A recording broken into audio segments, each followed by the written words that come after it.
Em uma pesquisa para a tese de mestrado na Universidade de São Paulo, Ricardo Pereira concluiu que a maior parte das mulheres e dos homens solteiros entrevistados acredita que podem entrar no casamento sem precisar qualquer preparo para educar os filhos.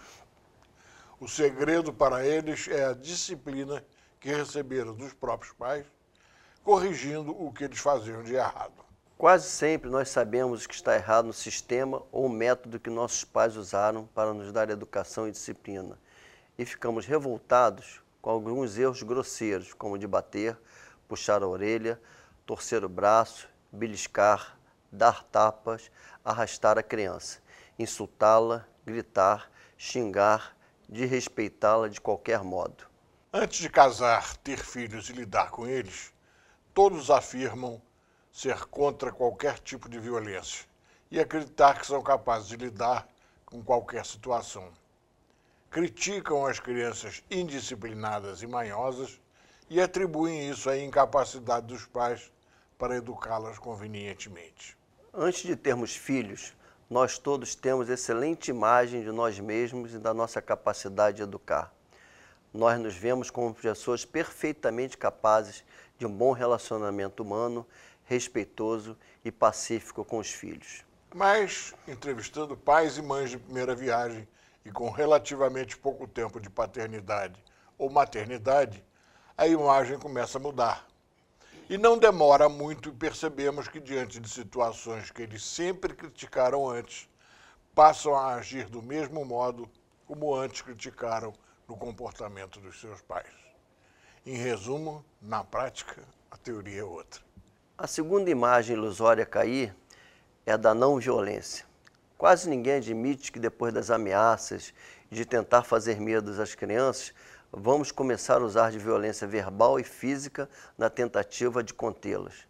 O problema é que na hora da crise, a maioria acaba gritando, ameaçando, amedrontando e batendo.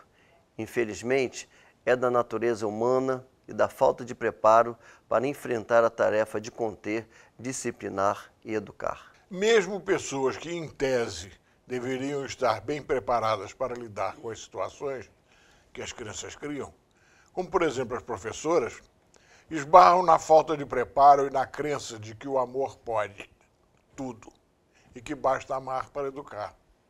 E bem, não percebem que a raiva e a ira podem ser tão fortes quanto o amor e, eventualmente, até mais fortes.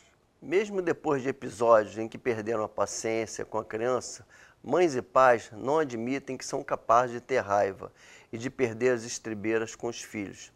Não se preparam para a crise e foram surpreendidos com a dificuldade de superá-la. Nessa hora, o sentimento de frustração é tão forte que pode até levar o adulto a desistir do amor, o que só fará tornar a crise pior e mais permanente. Por isso mesmo é que os psicólogos costumam insistir na necessidade de uma preparação para ser mãe e para ser pai.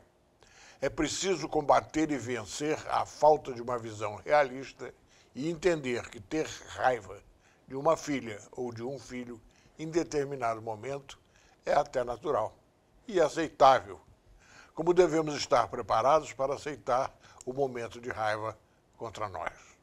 Para lidar da melhor forma possível com a raiva que eventualmente vamos sentir de um filho, é primeiro preciso reconhecer que ela é natural e inevitável e nos convencermos de que esse sentimento não é inaceitável. A imagem do amor incondicional é falsa e capaz de nos iludir. Outra imagem enganosa é a que nos leva a acreditar que podemos ser totalmente diferentes de nossos pais. Para chegar a isso é preciso muita informação, conhecimento, esforço e disciplina. Nós queremos ser sempre abertos, atentos, carinhosos com os nossos filhos e imaginamos ter muita capacidade de doação, até porque sentimos falta disso quando éramos crianças e não queremos ser como nossos pais foram. Não estamos sempre emocionalmente disponíveis para os filhos e ninguém está naturalmente preparado para ser uma boa mãe ou um bom pai. Não há escola de pais e poucas pessoas acreditam que elas sejam importantes e absolutamente desejáveis.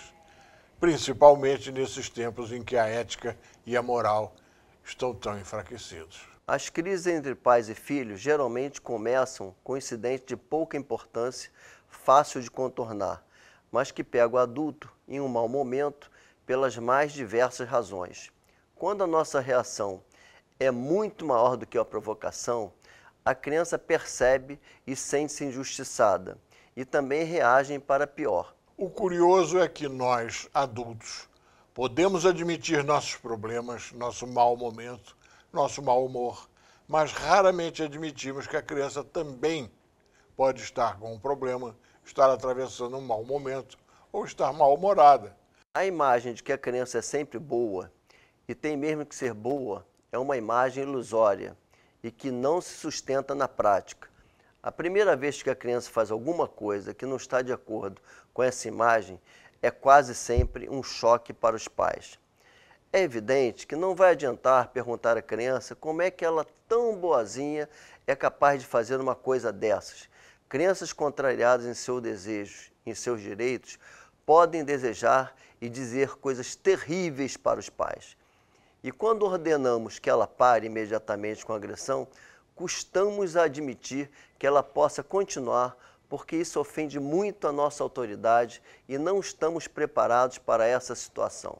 Muitos pais pensam que os filhos devem obedecer a qualquer ordem, sem discutir e sem nem mesmo pensar. Mas isso não existe. Decepcionados com a desobediência, os pais entram em crise de comunicação e de relacionamento. Isso acontece a quase todos os pais, mas procure lembrar-se que isso está acontecendo basicamente porque você está lidando mal com a criança. Às vezes, os pais lidam bem com a criança e, mesmo assim, não estão livres da crise porque ela é que está com um mau momento. Ou está na idade de começar a afirmar-se como gente, como pessoa, forçando as regras e os limites para saber até onde pode ir. Às vezes a criança reage mal porque está cansada, indisposta ou com sono. Mesmo sendo um ser em desenvolvimento, em mudança, nós esperamos sempre que ela não mude de comportamento de repente. Estressada, nervosa, angustiada, com medo, sem mesmo saber a origem do seu problema, ela não pode ser boazinha e, se aceitarmos isso, fica mais fácil lidar com a situação. Crianças mudam, devem mudar, precisam mudar. Faz parte da vida e é absolutamente natural. Mas devemos estar preparados.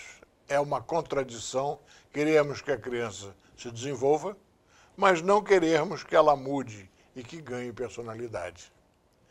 Se a mamãe ficar nervosa ou deprimida com a reação da criança, pior para ambos. O que mais assusta pai e mãe é a regressão da criança, e isso para eles pode ser inaceitável. Se a criança já estava em determinado nível de comportamento e, de repente, volta a fazer o que já não fazia de errado, os pais não admitem a marcha ré. Isso também é natural, faz parte.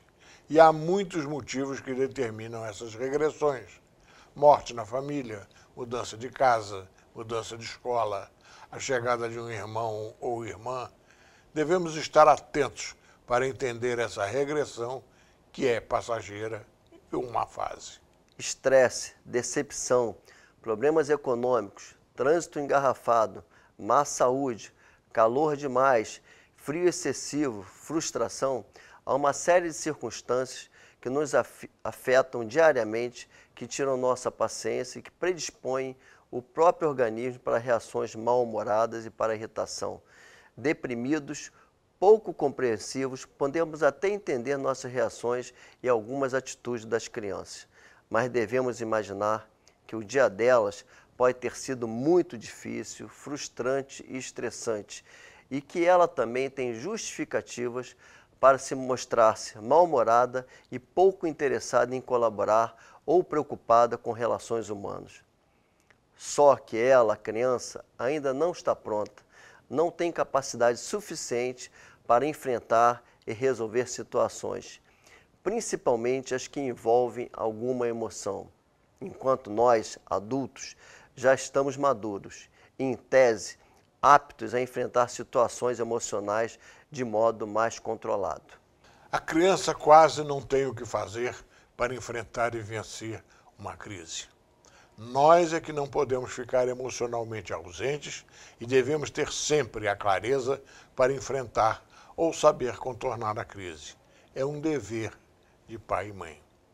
E precisamos saber que as crises acontecem, que vão acontecer e que o melhor a fazer é aprendermos a conviver com elas e, na medida do possível, resolvê-las. Não podemos deixar que as crises sejam constantes, cada vez mais frequentes, porque isso vai acabar comprometendo o bom relacionamento entre pais e filhos.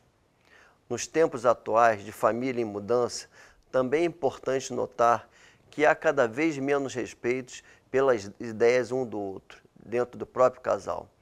Desafinados entre si, dificilmente podem afinar com os filhos, que vão acabar explorando as fraquezas de um ou do outro.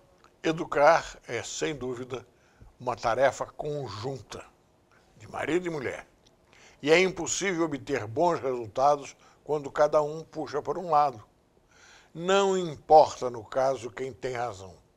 E se os dois discordam na maneira de educar, a tarefa não vai ser executada com sucesso.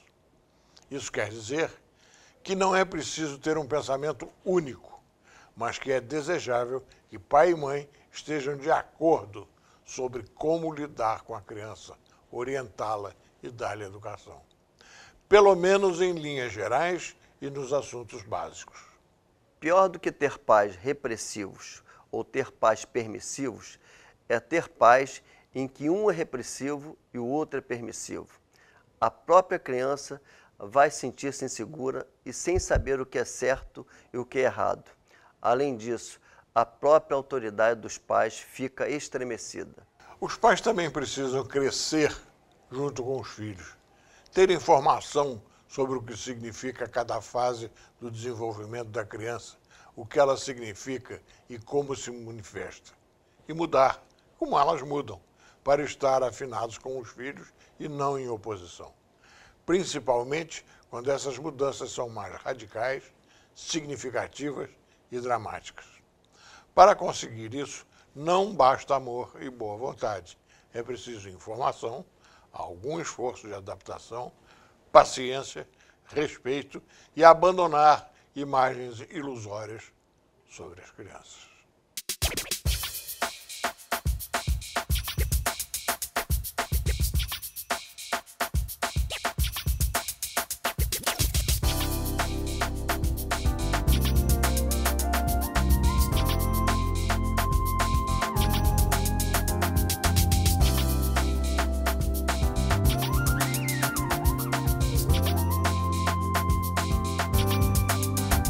Se você tem alguma dúvida, um problema, uma sugestão, escreva para mim. Dr. Edson Liberal, Soperge, Sociedade de Pediatria do Rio de Janeiro, Rua da Assembleia, número 10, sala 1812, Centro CEP 20011-901, Rio de Janeiro. Ou no e-mail secretaria@soperge.org.br.